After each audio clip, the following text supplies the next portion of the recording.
ব্যক্তি কালিমা পড়ার পরেও, কালিমার উপর ঈমান আনার পরেও বিশ্বাস করে নাই, বিশ্বাস করার মতো করে নাই।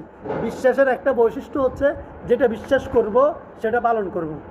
এখন মা বলছে কি তরমুজ খাইতে মন চাইছে, সে বাজারে আইসা তরমুজটা মায়ের জন্য নেয় নাই। সে মা বলছে কি রে বাবা তরমুজ আনো নাই আমার জন্য? বলে যে মা আপনি যে বলছেন আমি তো শুনছি, আবার বলতে হয় নাকি? বলছেন যে শুনছি না। এরপরে মা আরেকদিন আবার বলছে আরে বাবা আমার আবার তরমুজ খাইতে মন চায়। সে বলেছে ঠিক আছে শুনছি। আবার বাজারে আসছে, বিবি বাচ্চার জন্য সব কিনছে, মায়ের জন্য তরমুজটা কিনে নাই। মা আবার বলে যে কিরে বাবা আমি যে তোমার তরমুজের জন্য বলছি তুমি শোনো নাই? বলে যে শুনছি তো, কি হয়েছে? শুনছি তো, আপনি যে কইছেন শুনছিও বিশ্বাসও করছি, আপনার তরমুজ খেতে মন চাইছে এটা আমি কানে শুনছি এবং মনে প্রাণে বিশ্বাস করছি, কিন্তু তরমুজ যতক্ষণ ঘরে না পৌঁছবে ততক্ষণ এই শোনা আর এই বিশ্বাস কি কাজে লাগবে না। ঠিক সেম আমাদের ইমানটাও যেন এমন হয় যে শুনছি তো কি হয়েছে, শুনছি তো কী হয়েছে, বিশ্বাস করছি তো কী হয়েছে, এমন যেন না। এই জন্য আমাদের ইমানটা যেন পূর্ণতায় আসে। ইমানের পূর্ণতা আসে তিনটা শর্ত বা তিনটা দাবি পূরণ করলে। একটা দাবি হচ্ছে যে তাসদিক বিল জিনান। প্রথমে একজন মানুষ কোনো একটা জিনিস মনে প্রাণে বিশ্বাস করবে, এরপরে সেই মানুষটা যেটা মনে বিশ্বাস করছে ওইটা মনের গহীনে তালা মেরে রাখবে না। মানুষ বলে যে ইমান বিশ্বাসের বিষয়, মনের বিষয়, না, এটা একটা প্রতারণা, ধোঁকা।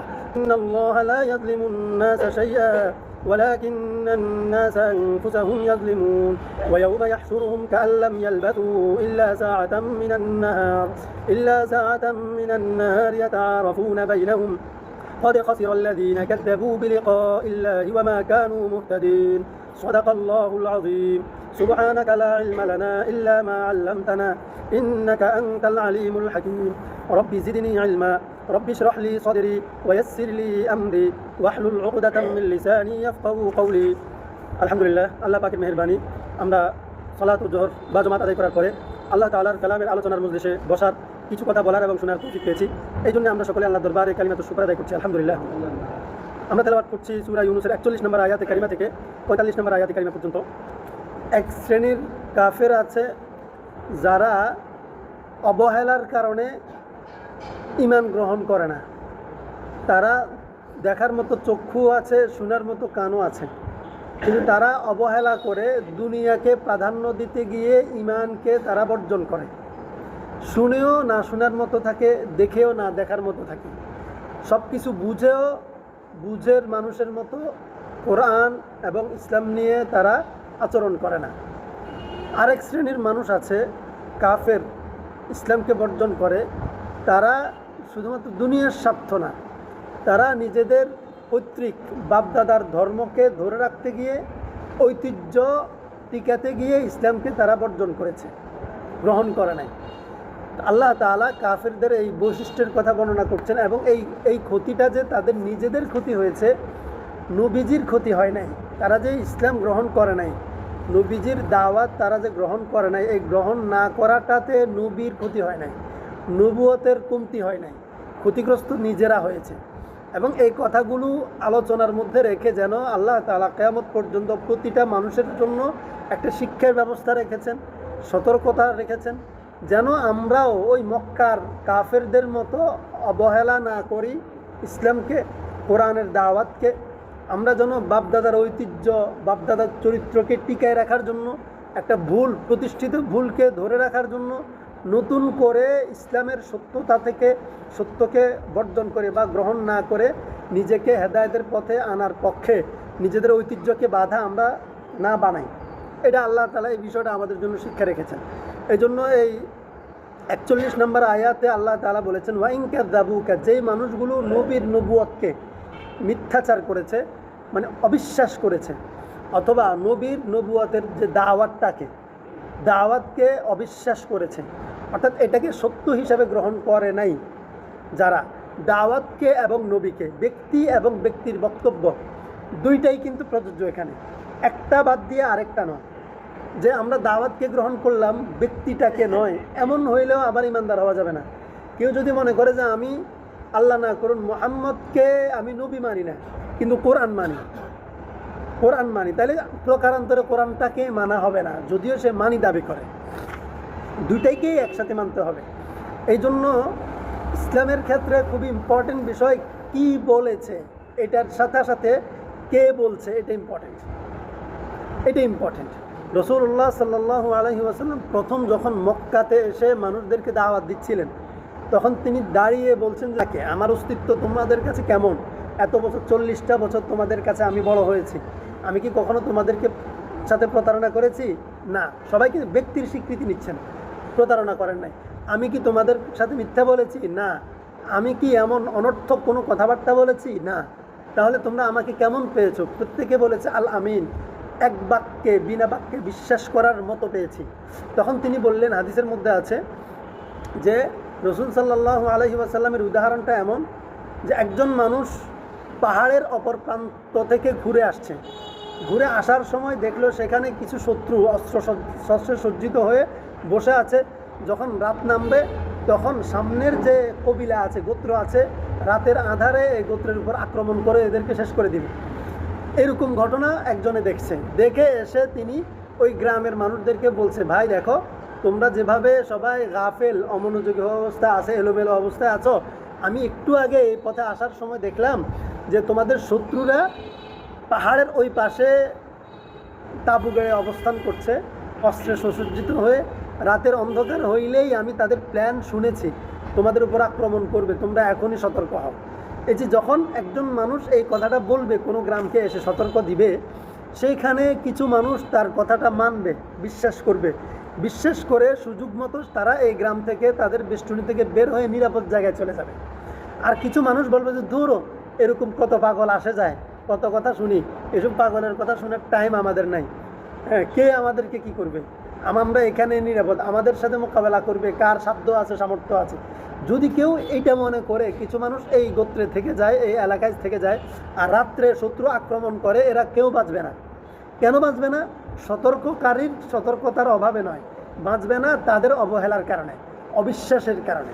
তো এই জন্য রাসূল সাল্লাল্লাহু আলাইহি ওয়াসাল্লাম এসে ঠিক সেম কথা মক্কার কাফেরদেরকে বলছেন যে দেখো, আমি যদি এখন তোমাদেরকে বলি এই পাহাড়ের জাবালে নূরের অপর প্রান্তে শত্রুপক্ষ অবস্থান করছে, তোমাদের উপর আক্রমণ করবে, তোমরা বিশ্বাস করবে কিনা? তারা বলে যে, আবু লাহাব বলে, হ্যাঁ বিশ্বাস করুন। রাসূল বলে যে যদি এটা বিশ্বাস করো তাহলে তোমাদেরকে আমি তার চেয়ে ভয়াবহ অবস্থার থেকে সতর্ক করছি, যে তোমরা তোমাদের বিশ্বাস, তোমাদের ধর্ম, তোমাদের কর্ম, তোমাদের লেনদেন, তোমাদের ইবাদত যা কিছু আছে, কাজ কারবার, এগুলো আল্লাহর পছন্দ হয় না, আল্লাহ পছন্দ করে না। আল্লাহর অপছন্দের হওয়ার কারণে মৃত্যুর পরেই আল্লাহ তোমাদেরকে কঠিন শাস্তির মুখোমুখি করবেন যদি আজকে তোমরা আমার কথাটা না মেনে নাও। রাসূল সতর্ক করেছেন। এই সতর্ক করার পরে আবু লাহাব প্রথমেই বিরোধিতা করেছে যে আমাদেরকে যে তুমি কথা শোনার জন্য ডাকছ। তো আল্লাহ এই ঘটনাটা আসলে আমাদের জীবন এরকমই। আল্লাহ এই বিষয়টা স্পষ্ট করতেছেন আমাদেরকে, ফাকুল্লি আমালি ওয়ালাকুম আমালুকুম। যিনি সতর্ক করতে আসছেন, আল্লাহ রাসূল সতর্ককারী, তিনি সতর্ক করার জন্য আসছেন, আমাদেরকে সতর্ক করছেন। এখন আমরা যদি সতর্ক না হই, এই সতর্ক না হওয়ার খেসারত আমরা দিব, এটা হচ্ছে বিষয়। রাসূলের দায়িত্ব রাসূল করেছেন, আমাদের খেসারত আমরা দিব। এই জন্য বলেছেন আমাদের বিশ্বাস আমল আমাদের জন্য, আর তার বিশ্বাস আমল তার। প্রত্যেকের হিসাব প্রত্যেকে নিজেরটা নিজে দিবে, এটা ইম্পর্টেন্ট আমাদের জন্য। প্রত্যেকের হিসাব প্রত্যেক নিজেরটা নিজে দিতে হবে। আনতুম বারিউনা মিম্মা আমালু ওয়া আনা বারিউম মিম্মা তা'মালুন। আল্লাহ বলেছেন যে তোমাদের দায়ভার আমি নিব না, আমার দায়ভার তোমরাও নিবে না। তোমরা যে আমাকে অবিশ্বাস করছো, যদি আমারটা অবিশ্বাস হয় তাইলে আমার দায়ভার, আমার ভুলের খেসারত আমি দিতে হবে, তোমাদের টেনশন নাই। কিন্তু তোমরা যদি ভুল করে ফেলো তাহলে তোমাদের ভুলের খেসারত তো তোমরা দিতে হবে। তাহলে তোমরা তোমাদের ভুলের খেসারত নিয়ে চিন্তা করো, আমার ভুলের খেসারত নিয়ে চিন্তা করার দরকার নাই। তোমাদের ভুলের খেসারত নিয়ে চিন্তা করো, তোমরা ভুলের খেসারতটা টিকতে পারবা কিনা। ওয়ামিনহুম মান ইস্তামিউনা ইলাইক। এখন এই যে দুই ক্যাটাগরি পাইলে, দুই ক্যাটাগরির মধ্যে আল্লাহ তাআলা তাদের বৈশিষ্ট্য বর্ণনা করছেন। আল্লাহ রাসূলকে বলছেন এই মানুষদের মধ্যে এক শ্রেণীর মানুষ আছে, মান ইস্তামিউনা ইলাইক আফা আনতা তুসমিউ। আপনি তাদেরকে কি শোনাবেন? রসুলকে বলছেন আপনি তাদেরকে কি শুনাইবেন, কি ওয়াজ করবেন, কি সতর্ক করবেন? আফা আনতা তুসমিউস সুম্মা ওয়ালাউ কানু লা ইয়াকিলুন। এই শ্রেণীর মানুষ এরা দেখেও দেখে না, এরা কি, এরা শুনেও শুনে না, এরা শুনেও শুনে, মানে এরা অন্ধ, এরা অন্ধ না, বধির, এরা শুনে না। যারা মানে আল্লাহ রসুলকে আল্লাহ বলছেন যে যদি কোনো মানুষ বধির হয়, কানে না শুনে, তাকে আপনি কিভাবে শুনাইবেন?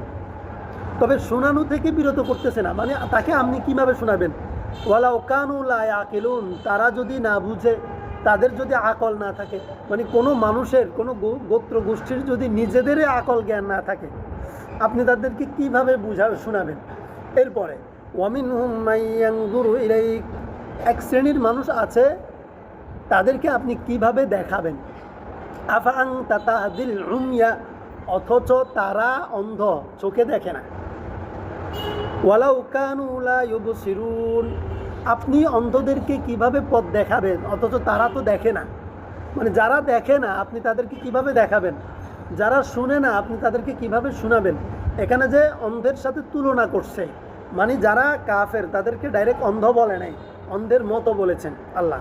মানে এরা শুনেও শুনে না। আমরা একটা কথা বলি না, ঘুমের মানুষকে জাগানো যায়, যারা ঘুমের ভান করে তাদেরকে জাগানো যায় না। তো যারা অন্ধ না হয়েও অন্ধের ভান করে, বধির না হয়েও যারা বধিরতার ভান করে, তাদেরকে আপনি কিভাবে শোনাবেন? তবে আপনার দায়িত্ব আপনি আদায় করতে হবে। ইন্নাল্লাহা লা ইয়াজলিমুন নাসা শাইআ, কেন? আল্লাহ কোনো মানুষের উপর কোনো রকমের জুলুম করেন না। উলাইকা কাল আনআমি বাল হুম আদাল্লু, আল্লাহ তাআলা বলছে ওরা চতুষ্পদ জানোয়ারের চেয়েও নিকৃষ্ট। চতুষ্পদ জানোয়ারের চেয়েও নিকৃষ্ট একদল মানুষ আছে, যারা শুনে না, দেখিও দেখে না, বুঝিও বুঝে না। কেন? আল্লাহ তাআলা বলেন এই মানুষগুলো, কাফেরদের দেখাটা জানোয়ারের চেয়েও খারাপ। কেন? একটা পশুকে আল্লাহ আকল দেয় নাই, কিন্তু সে নজর দিয়ে দেখে, তার দৃষ্টিশক্তি আছে। আকল না থাকার কারণে সে এটাকে কাজে লাগাইতে পারে না। শোনার শক্তি আছে, আকল না থাকার কারণে তাকে যতই এই খবরদার এগুলো খাইও না, সে বুঝে না। তাহলে একজন মানুষ হওয়ার পরেও যখন সে পশুর মতো আচরণ করে, বুঝিও বুঝে না, দেখিও দেখে না, তাহলে এই মানুষটা পশুর মতো না, পশুর চেয়ে খারাপ। আল্লাহ বলে যে মানুষ এবং জিনের মধ্যে এক অংশ আছে যারা নিজেদেরকে জাহান্নামের জন্য তারা তৈরি করে নেয় নিজেরা। আল্লাহ তাদেরকে জাহান্নামে এমনি পাঠায় দেয় না, তারা নিজেদেরকে নিজেরা জাহান্নামের জন্য প্রস্তুত করে। লাহুম কুলুবুন লা ইয়াফকাহুনা বিহা, তাদেরকে আল্লাহ তাআলা অন্তর দিয়েছেন, কলব দিয়েছেন, কিন্তু তারা বুঝতে চায় না। ওয়ালাহুম আয়ুনুন লা ইউবসিরুনা বিহা, তাদেরকে আল্লাহ দৃষ্টিশক্তি দিয়েছেন, তারা দেখতে চায় না, দেখেও না দেখার মতো আচরণ করে। ওয়ালাহুম আযানুন লা ইয়াসমাউনা বিহা, তাদেরকে আল্লাহ তাআলা শ্রবণ শক্তি দিয়েছেন, কিন্তু তারা শুনেও শুনতে চায় না, শুনেও মনে যেন হুনেও হাতে ছাগলের মতো কাম জানিয়ে লায়। উলাইকা কাল আনআম, এই শ্রেণীর মানুষকে আল্লাহ পশুর মতো বলেছেন। কেন? পশুও শুনলে শুনতে পারে না, দেখলে বুঝতে পারে না, শুনলেও তারা অনুধাবন করতে পারে না, পশুর মতো তারা আকল জ্ঞান নাই। তো তারা মানুষ হইয়ে যদি আকল জ্ঞান নাই ওয়ালা হয়, আল্লাহ বলে তাদেরকে আমি পশুর মতো বলি না, বালহুম আদল্লু, পশুর চেয়েও তাদেরকে আমি খারাপ বলি যদি ঈমান আনতে না পারে। তো আল্লাহ তাআলা এই জন্য বলছেন ইন্নাল্লাহা লা ইয়াজলিমুন নাসা শাইআ, কোনো মানুষের উপর আল্লাহ কোনো রকমের কোনো বিষয় জুলুম করেন না। কেউ যদি অনেক রকমের আমরা নিজেদের ক্ষেত্রে মনে করি আমি তো অনেক ভালো, আমার কেন এই দোষ, এই মানে এই শাস্তিটা হইলো, কেন এই বিপদটা হইলো, আমার কেন এই অভাবটা হইলো, আমার কেন এই ক্ষতিটা হইলো, আমরা বলি না আমার কেন হইলো, এভাবে আমরা বলি। কিন্তু আমরা যখন চোখ বন্ধ করে নিজেকে নিয়ে নিজে পর্যালোচনা করব, দেখব আমার নিজের জীবনে আমি ভালো হওয়ার পরেও আমার জীবনে এমন কিছু ভুল আছে যে ভুলের খেসারত আরও ভয়াবহ, কিন্তু আল্লাহ আমাকে তত ভয়াবহ খেসারত নিচ্ছেন না আমার থেকে। আমি হিসাব করলে নিজেকে নিয়ে নিজে ভাবলেই দেখব। তো এই জন্য আল্লাহ বলেন আল্লাহ কারো উপর নিজে জুলুম করেন না, ওয়ালাকিন্নান নাসা আনফুসাহুম ইয়াজলিমুন, কিন্তু মানুষ নিজের উপর নিজে জুলুম করে, মানে নিজের কর্মকাণ্ডের কারণে শাস্তির মুখোমুখি হয়, জাহান্নামী হয়। আল্লাহ কাউকে ইচ্ছা করে জাহান্নামে বানান না। ওয়ায়াউমা ইয়াহশুরুহুম জামিআ, এই আয়াত বলার আগে আরও কয়েকটা কথা বুঝি যে আল্লাহ তাআলা যে এখানে দুই শ্রেণীর মানুষের কথা বলছেন। এক শ্রেণীর দৃষ্টিশক্তি আছে কিন্তু দেখার মতো দেখে না, আরেক শ্রেণীর শ্রবণ শক্তি আছে কিন্তু শোনার মতো শুনে না। এই দুই শ্রেণীর মানুষ নিজের কারণে নিজেকে, আল্লাহ তো তাকে অঙ্গ প্রত্যঙ্গ ইমান গ্রহণের জন্য, ইমান বুঝার জন্য, কোরআন ভাবার জন্য যতগুলো উপাদান দরকার, তার ভিতরে যত এই এনার্জেটিক পাওয়ার দরকার, বুদ্ধি সম্পন্ন দরকার, আল্লাহ তাকে সব কিছু পরিপূর্ণ দিয়েছেন। পূর্ণাঙ্গভাবে দেওয়ার পরেও এই মানুষগুলো দুনিয়ার লোভ লালসার কারণে, দুনিয়ার স্থায়িত্বের স্বপ্নের কারণে, দুনিয়ার সম্পদ এবং ক্ষমতার লোভের কারণে, দুনিয়ার আরাম আয়েশের কারণে এবং নিজের পরিবারের প্রতি অধিক মায়ার কারণে, নিজের পৈতৃক আচার অনুষ্ঠান বা সংস্কৃতির প্রতি সে ধাবিত হওয়ার কারণে, দেখেন না আমাদের দেশে মানুষরা আছে শুধু দুনিয়ার জিনিস না, রাজনীতি না, কোরআন শরীফ আমরা যখন কাউরে বিশুদ্ধভাবে শিখাইতে যাই তখনও বহু মানুষ আমাকেও বলছে আমাদের বাপ দাদারা এমনি হরিয়া আছে, আমি এখন আপনারা নতুন করে আবার কতুন হড়া আনছেন, আঙ্গ বাপ দাদারা যে মুলিসা বুজুরতুন শিখছে হাতারা কি বুলা ছিল নি, নতুন নতুন মৌলবী বাইর হয়েছে, এইভাবে বলে নতুন নতুন মৌলবী বাইর হয়েছে, নতুন নতুন ফতুয়া ছাড়ে।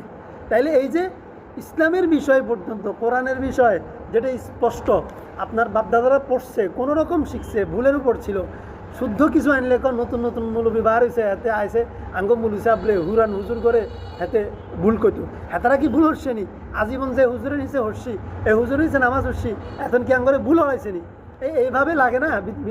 কিন্তু যেটা আপডেট মানে একটা সত্য সঠিকভাবে যথাযথভাবে আমার সামনে আসছে, এটা আমি মানতে রাজি নেই। কিন্তু যদি প্রশ্ন করি যে আপনাকে যখন যে হুজুর এগুলো শিখাইছেন তিনি কি বলছেন যে তিনি ভুলের ঊর্ধ্বে, তিনি কি বলছেন তিনি ঠিক যেভাবে শিখাইছেন এইটাই যথাযথ অ্যাপ্রোপ্রিয়েট শুদ্ধ সঠিক, তিনি কি কখনো বলছেন? বলেন নাই, তিনি বলেন নাই।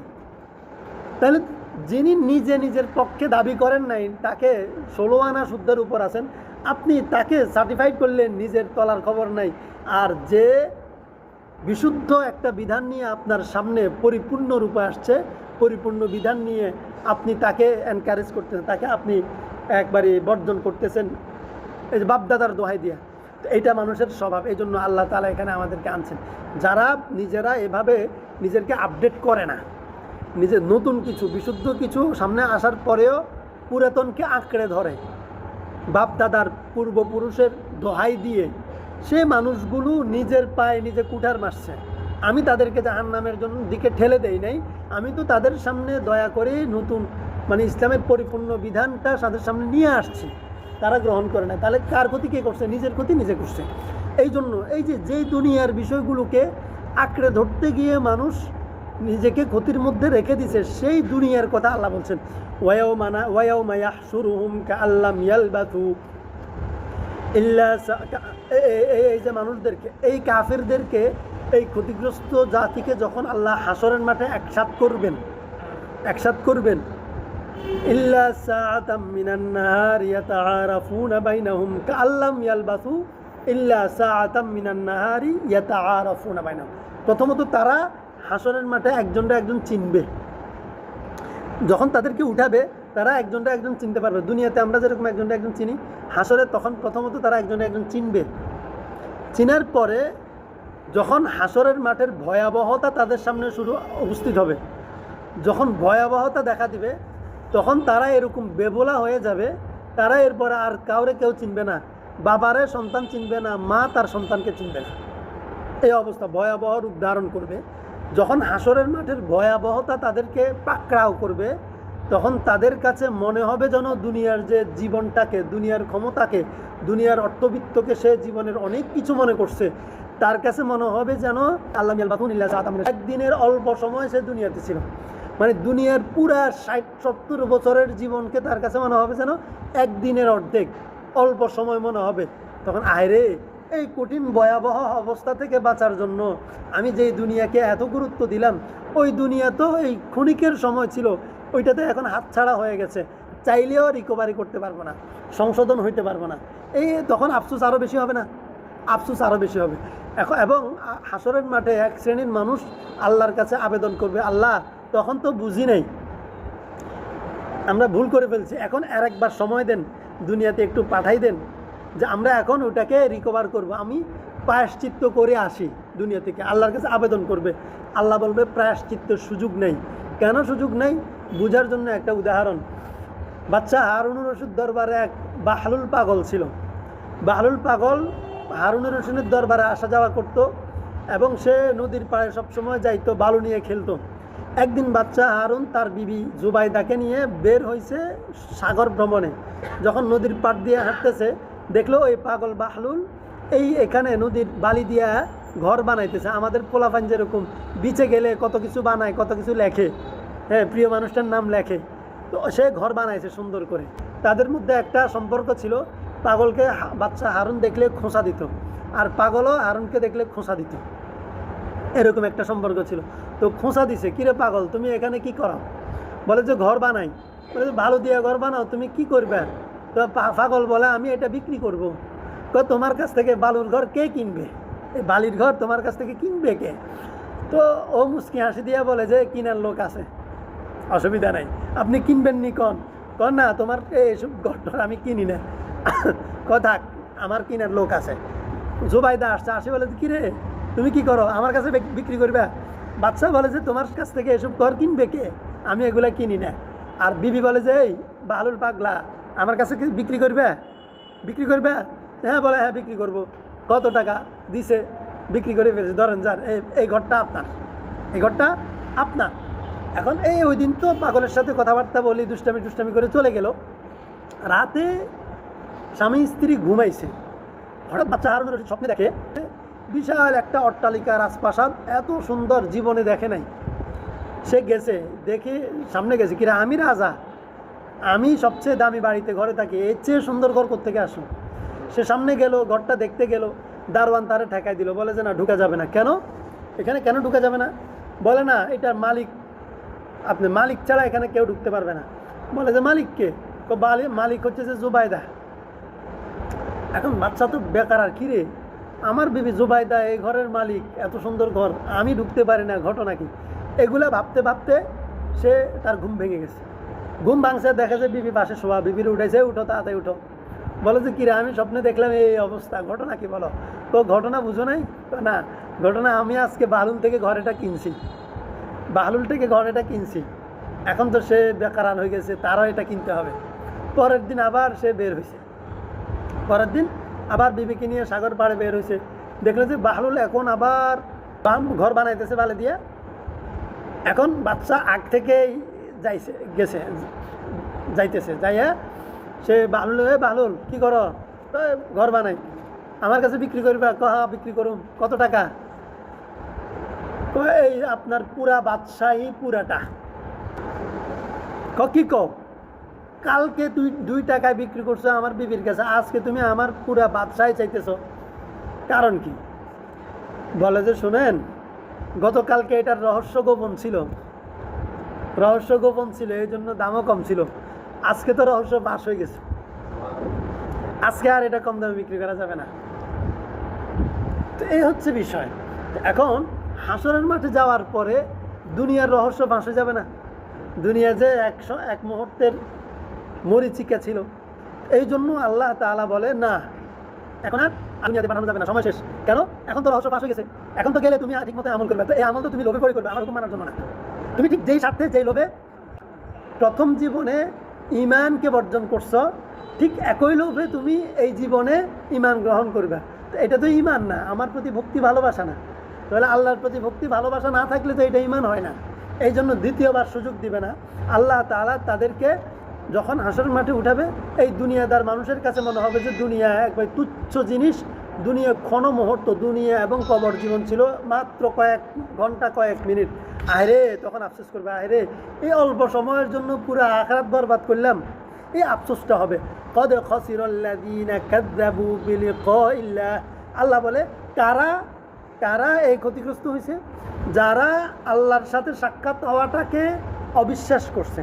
মানে আখিরাতে আল্লাহর সাথে সাক্ষাৎ হবে এবং আল্লাহ তাআলা আমাদের কাছ থেকে দুনিয়ার আমাদের আমলের কর্মের হিসাব নেবেন, এই যে কথাটা মৌলবীরা, ওলামায়ে কেরাম মানুষদেরকে বলে, কোরআন থেকে শোনায়, এই যে কথাগুলো নবী মুফতার কাফেরদেরকে বুঝাইছে, এই কথাগুলো যে বিশ্বাস করে নাই আখিরাতে আল্লাহর কাছে হিসাব দিবে বা দিতে হবে, এই কথাটা যে মানুষগুলো বিশ্বাস করে নাই দুনিয়ার জীবনে, সেই মানুষগুলো আখিরাতে ক্ষতিগ্রস্ত। ওয়ামা কানু মুহতাদিন, এই জন্য তারা হেদায়েত প্রাপ্ত হয় নাই। কেন?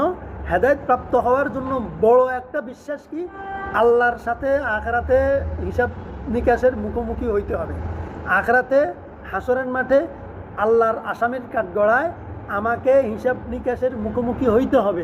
এই কথাটা যেই ব্যক্তি মনে প্রাণে বিশ্বাস করবে, মনে প্রাণে, শুধু মুখে না, ঠোঁটে না, মনে প্রাণে বিশ্বাস করবে, সে দুনিয়ার জীবনে সে গণতন্ত্র করবে না, সে দুনিয়ার জীবনে কমিউনিজম করবে না, দুনিয়ার জীবনে মানুষের বানানো সংবিধানের জন্য জীবন দিবে না, দুনিয়ার জীবনে সে ক্ষমতার জন্য জীবন দিবে না, জীবন নিবে না, দুনিয়ার কিছু সম্পদের জন্য, টেন্ডারের জন্য সে প্রতারণার আশ্রয় নিয়ে মানুষদের কাছ থেকে ভোট নিবে না, মানুষদেরকে মানুষের গোলাম বানাবে না, এরকম ধোঁকা দিবে না। বুঝছেন? কে দিবে না? যেই লোকটা আখিরাতে আল্লাহর কাছে জবাব দিতে হবে, এই কথাটা মনে প্রাণে বিশ্বাস করে, বিশ্বাস করার মতো বিশ্বাস করে, সেই লোকটা। যদি কেউ বিশ্বাসের মতো বিশ্বাস না করে, আর কেউ যদি বলে আমি তো বিশ্বাস করি, তাহলে তাদের বিশ্বাস করাটা হচ্ছে যে ওই কি, এর আগে যে আল্লাহ তাআলা দুটা আয়াতে বলছেন, কিছু মানুষেরকে আমি দৃষ্টিশক্তি দিছি, তারা দেখিও দেখে না, তাদেরকে শ্রবণ শক্তি দিছি, শুনিও শোনে না, তারা আকল জ্ঞান খরচ করে না। তো যে লোকটা বলে যে আমি বিশ্বাস করি, ব্যক্তি কালিমা পড়ার পরেও, কালিমার উপর ঈমান আনার পরেও বিশ্বাস করেও বিশ্বাস করে নাই, বিশ্বাস করেও বিশ্বাস করে নাই, বিশ্বাস করার মতো করে নাই। বিশ্বাসের একটা বৈশিষ্ট্য হচ্ছে যেটা বিশ্বাস করব সেটা পালন করব। এখন মা বলছে কি, আমার একটু আঙ্গুর তরমুজ খাইতে মন চাইছে, সে বাজারে আইসা তরমুজটা মায়ের জন্য নেয় নাই, সে মা বলছে কিরে বাবা তরমুজ আনো নাই আমার জন্য? বলে যে মা আপনি যে বলছেন আমি তো শুনছি, আবার বলতে হয় নাকি? আবার বলতে হয় নাকি? বলছেন যে শুনছি না।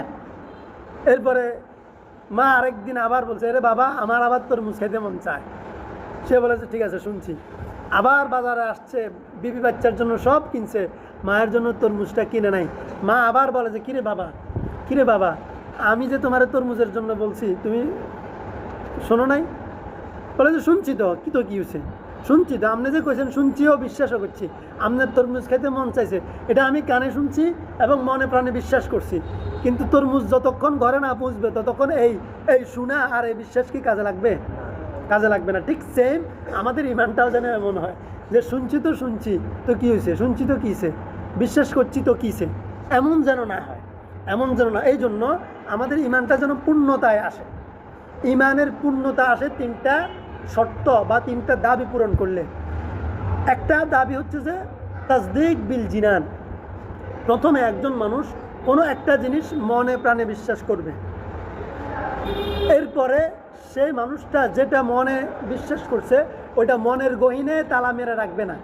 মানুষ বলে যে ইমান বিশ্বাসের বিষয়, মনের বিষয়, না না না, এটা একটা প্রতারণা, ধোঁকা। যারা রাজনীতি করে আর কদমে কদমে মানুষকে ধোঁকা দেয়, মানুষের সাথে প্রতারণা করে, তারা এগুলো বলে। এই জন্য বিশ্বাস করার পরে ইমানের দ্বিতীয় দাবি হচ্ছে যে যেটা বিশ্বাস করছো সেটা স্বীকার করা, সেটা ইকরার বিল লিসান, সেটা জবান দিয়া ঘোষণা করো। এই জন্য কালিমাতে বলা হয় আশহাদু, আমি সাক্ষ্য দিচ্ছি, লা ইলাহা ইল্লাল্লাহ, আল্লাহ ছাড়া কোনো উপাস্য নেই, ওয়া আশহাদু আন্না মুহাম্মাদান আবদুহু ওয়া রাসূলুহু, এবং আমি আবার সাক্ষ্য দিচ্ছি মুহাম্মদ আল্লাহর রসুল। সাক্ষ্য দিতে হয়। সাক্ষ্য দিতে মানে কি? এখানে দুইজন মানুষ কিলাকিলি করছে, আপনি দেখছেন, আপনি কিলাকিলি ছুটাইছেন, সালিশ বসছে, আপনাকে সে বললো যে ভাই তুমি তো ছিলা, তুমি তো বাঁচাইছো বা তুমি তো কিলাকিলি থামাইছো, তুমি একটু সালিশ আদালতে একটু সাক্ষী দাও না। বলে যে না ভাই আমি সাক্ষী দিতে পারব না। এসব বেজালে আয় নাই, বেজাল ভাঙছে ঠিকই, কয় সাক্ষী দিতে পারতাম না, আদালতের জন্য যেতে পারতাম না, আমি দেখছি এর দূরে সাক্ষী দিতে পারবো না। আল্লাহ রসুল বলে যে দেখা আর সাক্ষী দেওয়া এটা দুই রকম। সাক্ষীর পর্যায়ে আপনার দেখাটা হইতে হবে, সাক্ষীর পর্যায়ে আমার ইমানটা বুঝতে হবে। যতক্ষণ পর্যন্ত আমার ইমান সাক্ষীর পর্যায়ে না আসবে যে ইসলামের পক্ষে, ইমান ইসলামের আল্লাহর কোরআনের প্রতিটা বিধানের পক্ষে আমি সাক্ষ্য হয়ে না যাব, সাক্ষী হয়ে যাব না, ততক্ষণ পর্যন্ত আমি পরিপূর্ণ ইমানদার নয়। এই জন্য দ্বিতীয়টা হচ্ছে কি, আমি জবানে স্বীকার করব, ইকরার বিল লিসান। তৃতীয় এবং চূড়ান্ত রূপ হচ্ছে যে আল আমালু বিল আরকান, আপনি যেটা মনে বিশ্বাস করছেন সেটা মুখে স্বীকার করছেন, যেটা মুখে স্বীকার করছেন সেটা অঙ্গ প্রত্যঙ্গে বাস্তবায়ন করা, এটা ইমানের চূড়ান্ত ধাপ, চূড়ান্ত রূপ। যতক্ষণ পর্যন্ত এই রূপ না আসবে আমার মধ্যে, ততক্ষণ পর্যন্ত আমি নিজের কাছে নিজে প্রশ্ন রাখবো, আমি এখনও পরিপূর্ণ মুমিন হইতে পারিনি। এই জন্য ওই দিনে আমাদের এই ভাই একটা প্রশ্ন করছিল আমাকে, খুবই গুরুত্বপূর্ণ, এটার সংক্ষিপ্ত কথা যেটা, এই জন্য একটা হচ্ছে পূর্ণাঙ্গ ইমানদার, পূর্ণাঙ্গ ইমানদার হওয়া দরকার আমাদের, নাকি অর্ধেককে ইমানদার হওয়া দরকার? পূর্ণাঙ্গ ইমানদার হওয়া চাই। পূর্ণাঙ্গ এমন কিছু বিষয় আছে যে আল্লাহ, যে আমাদের দেশের আমরা সবাই মুসলমান, গড় পরতা মুসলমান না, সবাই গড় পরতা মুসলমান, কিন্তু আমাদের মুসলমানিত্বের ক্যাটাগরি 3 ক্যাটাগরির মুসলমানিত্ব আছে, 3 ক্যাটাগরির। একটা হচ্ছে ওয়ামাল্লাম ইয়াহকুম বিমা আনজালাল্লাহ ফাউলাইকা হুমুল ফাসিকুন, যে আমরা মুসলমান তো মুসলমান, কিন্তু আমরা বিচার মানি তালগাছার কথা একটা আছে না, মুসলমান তো হয়েছি কিন্তু আল্লাহর বিধান মতো আমি নিজের জীবনকে চালাবো না, সালিশদার আল্লাহ রসুলকে মানবো না। তাহলে এইটা এক ক্যাটাগরি হচ্ছে জালেম, এদেরকে বলছেন। আরেক ক্যাটাগরিকে বলছেন ফাসেক, আরেক ক্যাটাগরিকে বলছেন কাফের। এক শ্রেণী মানে মানুষদের মধ্যে এক শ্রেণী ডাইরেক্ট কাফের, ডাইরেক্ট যারা কোরআনকে বর্জন করে, ডাইরেক্ট বর্জন করে, তারা ডাইরেক্ট ওপেন কাফের। এরপরে আমাদের মধ্যে 2 ক্যাটাগরি, এক ক্যাটাগরি জালেম, এক ক্যাটাগরি ফাসেক। মুনাফিক আছে না, যে আমরা চলচাতুরি করি ইসলামের ক্ষেত্রে, মানি আবার মানি না, মানি আবার মানে কয় না, হিত্তামও হারি না আবার মানতামও হারি না, এরকম এক শ্রেণী আছে আমরা মুসলমান, হিত্তামও হারি না মানতামও হারি না। তো এদের জন্য আল্লাহ তাআলার কিছু সিদ্ধান্ত আছে, এই যে শাস্তি দিবেন, এক পর্যায়ে জাহান্নামের আগুনের মধ্যে জ্বালাবেন, পরিশোধন করবেন, শুধুমাত্র ঈমানের নূরের কারণে, ছটার কারণে এক সময় তাকে আল্লাহ তাআলা জান্নাত দিবেন। এই জন্য এই বিষয়টাকে আম করা যায় না কেন? হযরত রাসূল সাল্লাল্লাহু আলাইহি সাল্লাম বলছেন, যার মধ্যে ঈমান আছে, কুলু লা ইলাহা ইল্লাল্লাহ তুফলিহুন, শুধু যে ঈমানকে স্বীকার করে, ঈমান আল্লাহর একত্ববাদকে শুধু স্বীকার করে এবং আল্লাহ রসুলের নবুয়তকে স্বীকার করে, এই দুইটা যে শুধু স্বীকার করে, তার ভিতরে ঈমানের ক্ষীণ আলো জ্বলছে মাত্র, এই ক্ষীণ আলোটাও তাকে যে কোনো একদিন জান্নাত পর্যন্ত পৌঁছাবে, যে কোনো একদিন, সুবহানাল্লাহ। কিন্তু তার এই নাফরমানের খেসারত দিয়ে যাইতে হবে। দুনিয়ার খেসারত দিতে চাই না, দুনিয়ার লস করতে চাই না, আখিরাত যে একবার খেসারত দিবে, একবার যে লস করবে, তার জীবন তো শেষ। মানে কথা একটা আছে, দুনিয়ার আদালতে আমার দাদাজান বলতো, যে জিতছে সে হাঁটছে, যে হাঁটছে সে মরছে, তাই না? তো আখিরাতে যে খেসারত দিতে হবে সে মরছে, সে হাঁটছে। তাহলে আখিরাতে আমরা খেসারতও দিতে চাই না, খেসারত দেওয়ার পর্যায়ে ইমানদার হওয়ার এত টাকার দরকার নেই, কারণ আল্লাহ না করুন খেসারত দিতে গিয়ে যদি একবারে আমোজা চালাও যায়। এই জন্য আমাদেরকে ইমানের বিষয়ে নো কম্প্রোমাইজ মাথায় রাখতে হবে। দুনিয়াতে অনেক স্যাক্রিফাইস হয়ে যাক, দুনিয়াতে নেগোসিয়েশন হয়ে যাক, দুনিয়ার বিষয় আমাদের, এই যে আফগানিস্তান ভারতের সাথে ব্যবসায়িক কম্প্রোমাইজে আসছে, ব্যবসায়িক, কিন্তু এদেরকে গুরু মানে নাই, এদের পোদ্দারি তালুকদারি মানে নাই। কিন্তু পাকিস্তানের সাথে কেন কম্প্রোমাইজ হয় না দেখেন, ভারত আফগানের বিজয়ের পরে আফগানের বিরুদ্ধে সবচেয়ে বেশি সোচ্চার ছিল, হিন্দু তারা, তাদের সাথে ব্যবসায়িক চুক্তি হইল, পাকিস্তানের সাথে কেন হইল না? এখানে একটা মৌলিক কারণ হচ্ছে যে পাকিস্তান আফগানের উপর ফৌজদারি করতে চায়, আফগানের উপর বড় ভাইগিরি দেখাইতে চায়, কারণ তারাও তো মুসলমান, ঘুরাই ফিরাই মুসলমান। তাহলে যদি আমার উপর, আমি জানি যে তুমি ফাসেক, তাহলে তুমি যদি আমার উপর নিয়ন্ত্রণ করো, কোনো সাধারণ মুসল্লি যদি ইমামের উপর নিয়ন্ত্রণ করতে চায়, এই ইমাম কি এটা মানতে পারবে?